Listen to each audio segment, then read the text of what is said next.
violência. Mas eles...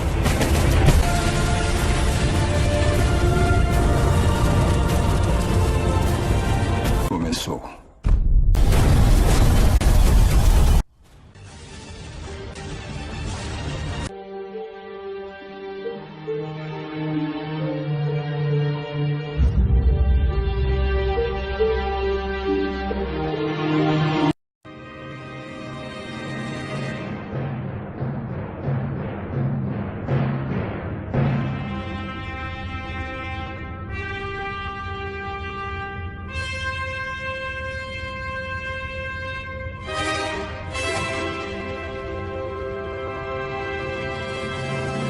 No começo deste século, um grupo de blocos mesopotâmicos foram traduzidos. Eles revelaram a primeira lenda conhecida de uma enchente cataclísmica. O primeiro épico escrito do mundo é a história do mítico rei Gilgamesh. No antigo épico sumério de Gilgamesh, o nome dado ao paraíso é Dolmen. Dolmen aparece na lenda mesopotâmica como uma espécie de jardim do Éden. Como um tipo de paraíso, um lugar de verdejante frescor e água abundante, e ventos e brisas. É um lugar de maravilhas, um lugar perfeito. É também o lar para uma serpente. No épico antigo, a serpente rouba a flor que gera a imortalidade. E assim como Adão, Gilgamesh deve deixar o jardim e morrer. A ideia do paraíso parece universal. Mas no que se baseia?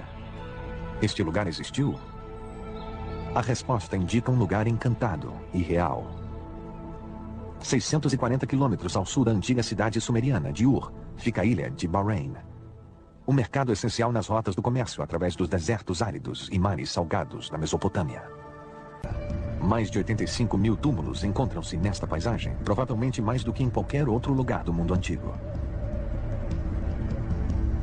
Os ossos antigos nos contam que esses povos eram mais altos e mais saudáveis, e eles viviam mais que as outras pessoas da região.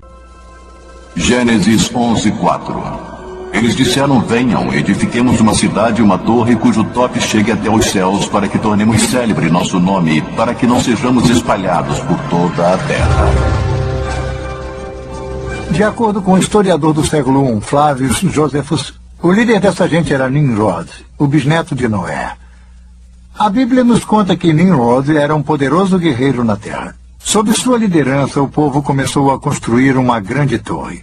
Nimrod queria criar um embevecimento, um encantamento. Ele queria construir um império. Ele queria manter o povo unido sob sua autoridade.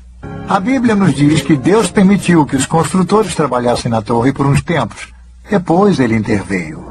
Gênesis 11:5 e 9.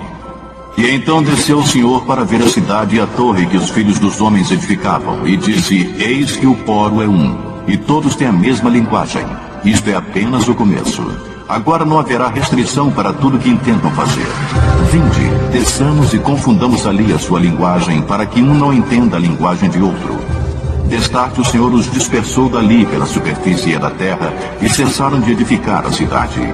E chamou-se-lhe por isso o nome de Babel, porque ali confundiu o Senhor a linguagem de toda a terra, e dali os dispersou por toda a superfície. Foi aqui que 3 das maiores civilizações do mundo antigo surgiram: Babilônia, Assíria e Suméria.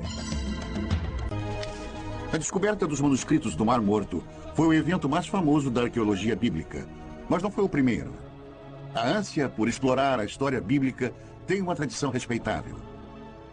É uma procura que começou na Terra Santa, mas levaria à Mesopotâmia. Ao longo da história, viajantes místicos e fiéis têm sido trazidos aos locais onde as grandes histórias da Bíblia ocorreram. Mas com a chegada do século XIX, um novo tipo de peregrino procurou fortificar sua crença na Bíblia através da recente ciência da arqueologia. Certamente não poderia haver confirmação maior de sua fé do que provar que a história bíblica foi real. Os israelitas se viram numa violenta mistura de raças e línguas em conflito com deuses e demônios. Que cidade é esta? O Apocalipse perguntaria. Vestida de púrpura e de escarlate, adornada de ouro, de pedras preciosas e de pérolas. a morada dos demônios, covil de toda espécie de espírito imundo. Babilônia, a grande mãe das meretrizes e das abominações da terra. Mas em meio a todas as abominações, talvez até mesmo por causa delas, foi onde a Bíblia se tornou um livro pela primeira vez. Ameaçados por uma nova cultura esmagadora, escribas hebreus se empenharam em preservar e solidificar a identidade judaica. Durante 3 gerações de escravidão, os escribas uniram a tradição oral de Israel, novas escrituras e textos sagrados em um único manuscrito. Nascia a Bíblia. Babilônia, uma das mais famosas cidades da Bíblia.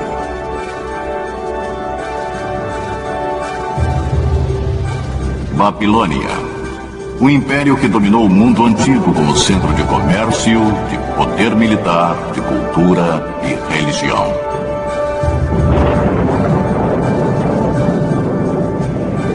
Babilônia, o símbolo de riqueza e de opulência, mistério e conspiração, decadência e corrupção.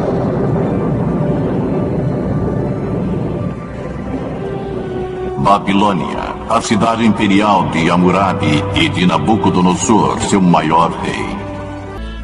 Nossa história começa muito antes que houvesse uma cidade chamada Babilônia. Ela começa com um grupo de viajantes que chegou à planície queimada pelo sol ao sul da Mesopotâmia há mais de 2.000 anos antes do nascimento de Jesus. A Bíblia nos conta que esses viajantes eram descendentes do patriarca Noé e de sua família. Nas décadas que se seguiram ao grande dilúvio, eles migraram para o sul ao longo dos vales do Tigre e do Eufrates.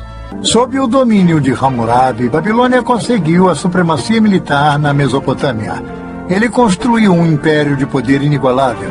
Se estendia desde o Golfo Pérsico até os confins superiores do rio Tigre.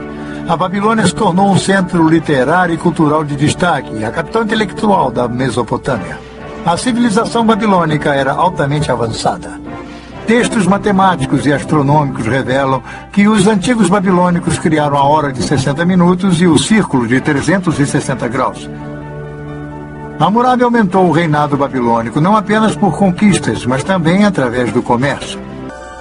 Até mesmo a dinastia de Hammurabi não conseguiu durar para sempre. Depois de um reinado de mais de 40 anos, tribos bárbaras das montanhas do leste chegaram para atacar e enfraquecer a Babilônia. Um longo período de conflitos começou. Cerca de 1.600 anos antes de Cristo, a Babilônia foi saqueada e queimada por outro povo mencionado na Bíblia, os hititas.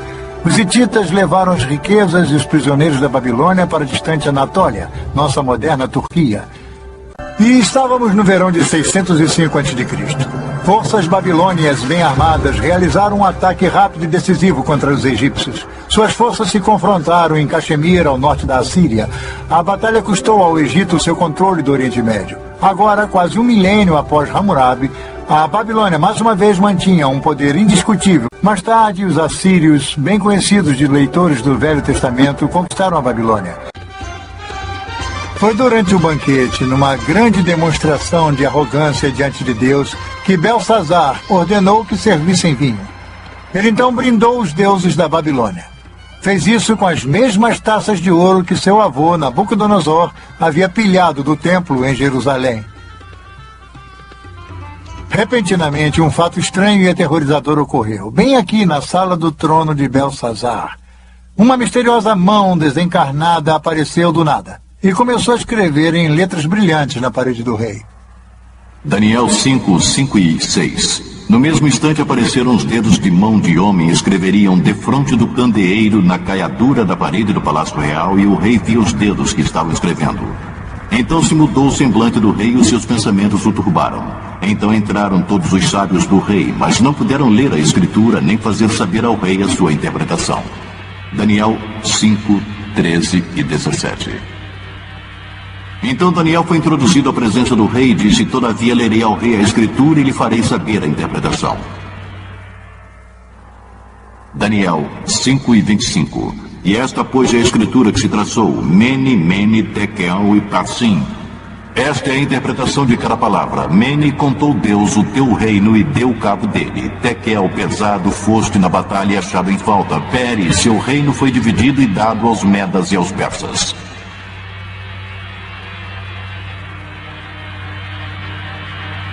Conforme relata a Bíblia, naquela mesma noite, enquanto o escrito brilhava na parede, os exércitos de Ciro o Grande já entravam na cidade. As muralhas poderosas da Babilônia e suas fortificações imensas não puderam impedir sua queda, uma queda decretada por Deus. O profeta Isaías nos dá informações sobre o rei Ciro e seu papel na queda da Babilônia. Isaías 45, 1 e 3. Assim diz o Senhor ao seu ungido, a Crio, a quem tomo pela mão direita para bater as nações ante sua face e descingir os lombos dos reis para abrir diante dele as portas que não se fecharão. Eu irei adiante de ti, endireitarei os caminhos tortuosos, quebrarei as portas de bronze e despedaçarei as trancas de ferro. E dar-te-ei os tesouros escondidos e as riquezas encobertas, para que saibas que eu sou o Senhor, o Deus de Israel, que te chama pelo teu nome.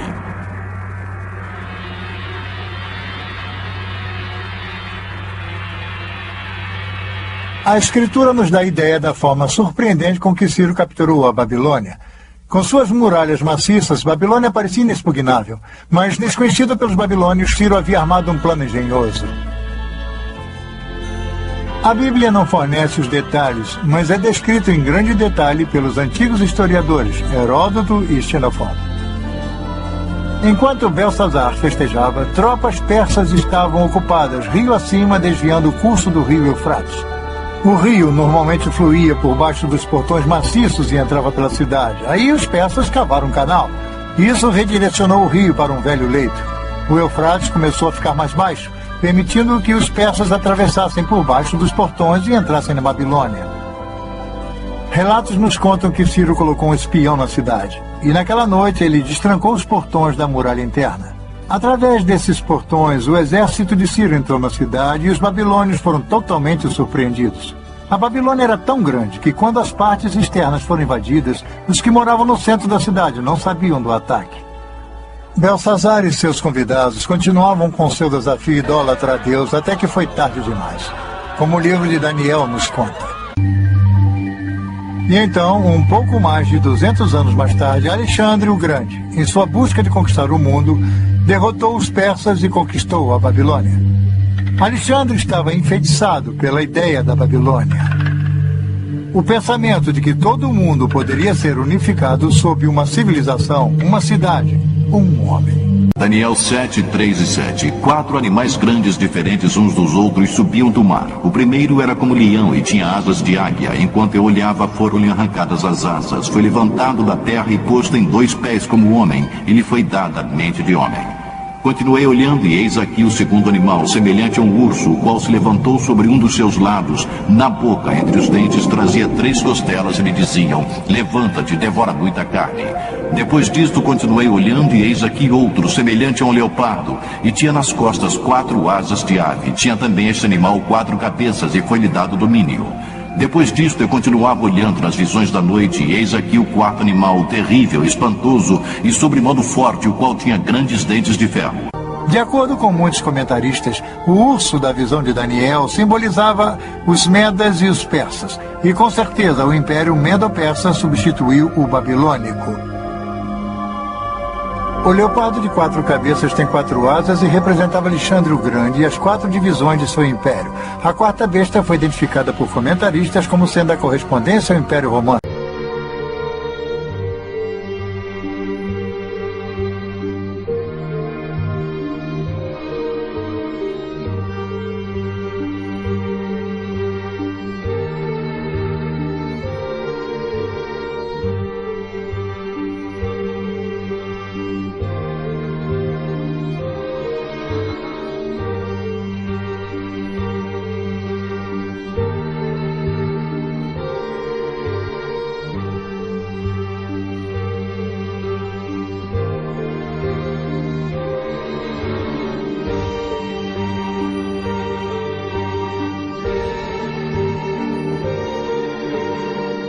O Império Persa criou algumas das construções mais surpreendentes que o mundo já viu. Magníficos palácios erigidos em pleno deserto, estradas, pontes e canais. 331 anos antes de Cristo, Batalha de Gaugamela. Cerca de 50.000 gregos lutam contra seus eternos inimigos, os persas. Por centenas de anos, essas duas superpotências derramaram sangue em batalhas.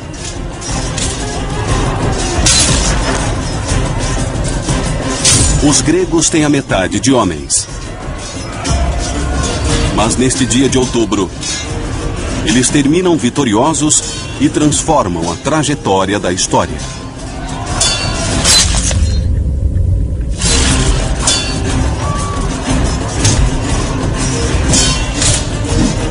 Graças à brilhante tática do comandante de 25 anos, Alexandre, o Grande. Agora é a sua hora.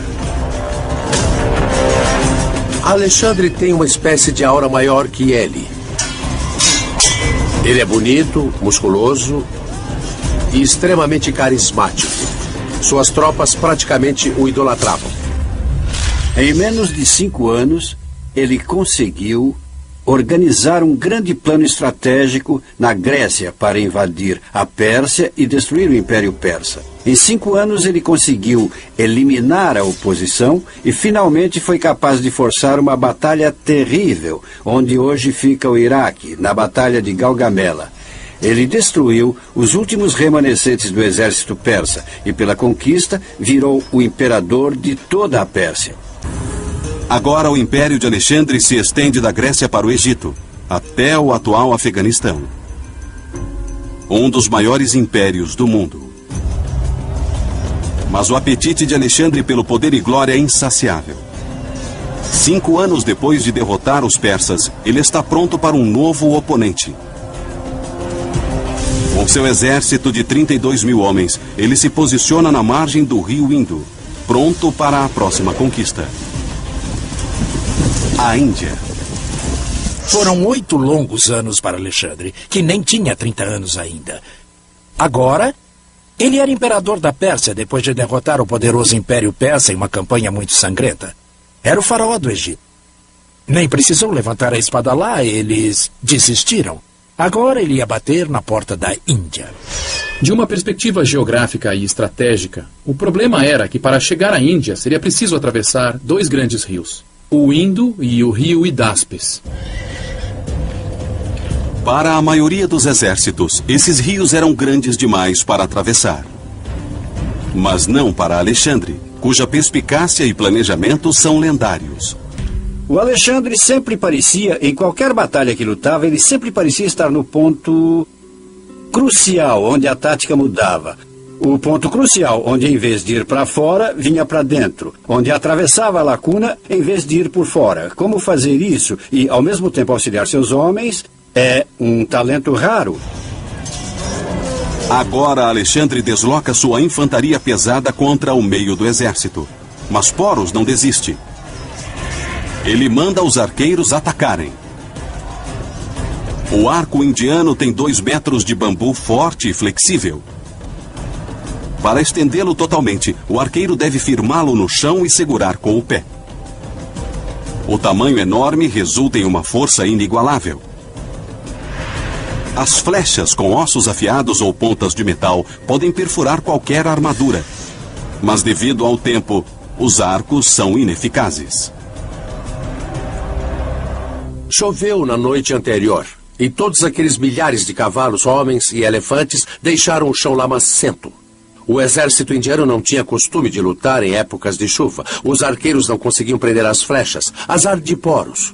Ele perdeu uma de suas armas mais poderosas. Com a ala esquerda destruída, o exército de Poros fica reduzido à infantaria, aos elefantes treinados para a guerra e arqueiros.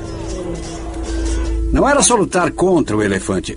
Em cima dele havia o que chamavam de Hauda, que era um arqueiro. Eles tinham um esquadrão de 13 tropas em volta, da mesma forma que usamos tropas para proteger tanques hoje. Mas os elefantes têm um ponto fraco: os olhos. A infantaria grega tenta atingir seu alvo. Imagine o que acontece se um elefante é atingido no olho. Ele vai à loucura. O elefante é um animal muito grande. Em meio ao caos, Alexandre ataca o centro do grupo e aniquila o flanco. Apesar de encurralado pelos 2 lados, Poros persiste.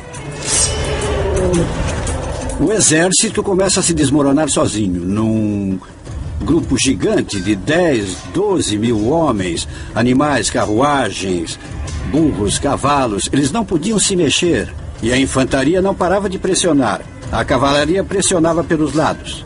Nesse tipo de batalha, se não houver espaço aberto, não dá para ter casualidades, mas se você fecha o combate, fica terrivelmente perigoso, porque não dá para se mexer. Não dá nem para fugir. O problema nessa batalha é que não dava para fugir. Combate brutal de homem para homem. Animais em pedaços. A batalha de Hidaspes acaba em um massacre violento.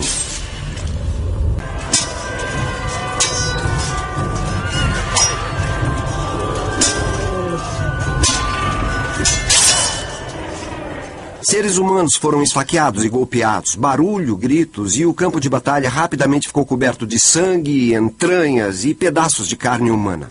E o cheiro. O cheiro. Os elefantes, quando se machucam, como muitos animais, defecam.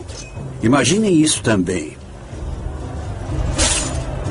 O barulho e o cheiro e o terror humano eram completamente terríveis.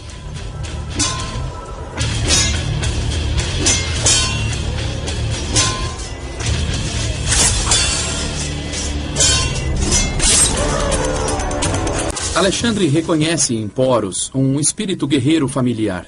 Ele não queria matar o homem que aprendeu a respeitar. Então ele envia um mensageiro para pedir uma reunião. O historiador grego Arriano lembra a conversa. Alexandre foi o primeiro a falar. Ele disse: "O que acha que devo fazer com você? Trate-me como um rei." Poros respondeu.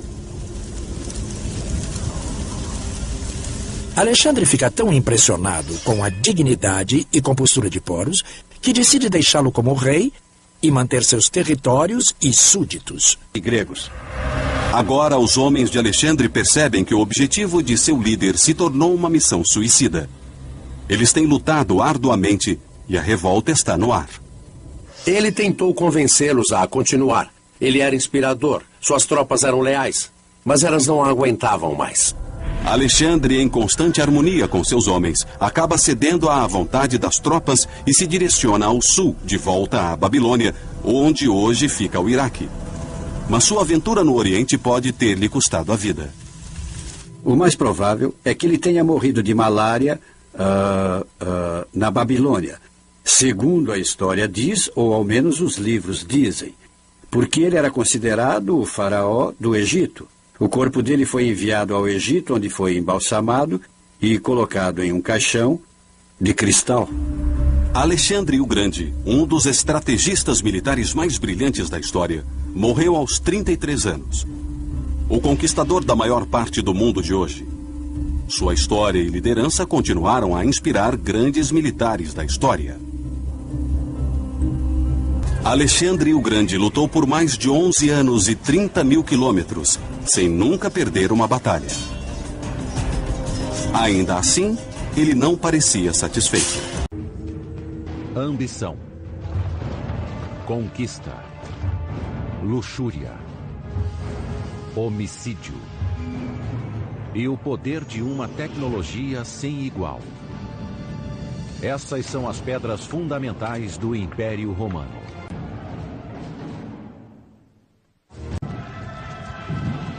O ano é 64. Um pequeno incêndio se torna um inferno de uma semana que reduz grandes áreas de Roma a cinzas, deixando milhares de desabrigados. Nero foi supostamente visto tocando sua lira no topo de uma torre próxima enquanto o fogo ardia. Seus atos após o incêndio também foram incriminadores. Nero confiscou 1/3 da cidade incendiada como propriedade particular e construiu o mais extravagante e egocêntrico monumento do Império, um complexo de palácios ocupando 80 hectares do centro de Roma. Nero culpou os cristãos, membros de um novo culto religioso, e centenas deles foram enforcados e queimados nas ruas de Roma.